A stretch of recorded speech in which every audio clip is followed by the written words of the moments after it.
شروع کرتا ہوں اللہ کے نام سے جو بڑا مہربان اور نہایت رحم کرنے والا ہے۔ حضرت ابو ہریرہ رضی اللہ تعالیٰ عنہ سے روایت ہے کہ رسول اللہ صلی اللہ علیہ وسلم نے ارشاد فرمایا کہ جو لوگ رمضان کے روزے ایمان و احتساب کے ساتھ رکھیں گے ان کے سب گزشتہ گناہ معاف کر دیے جائیں گے،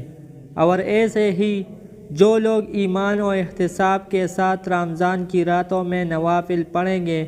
ان کے بھی سارے پچھلے گناہ معاف کر دیے جائیں گے، اور اسی طرح جو لوگ شب قدر میں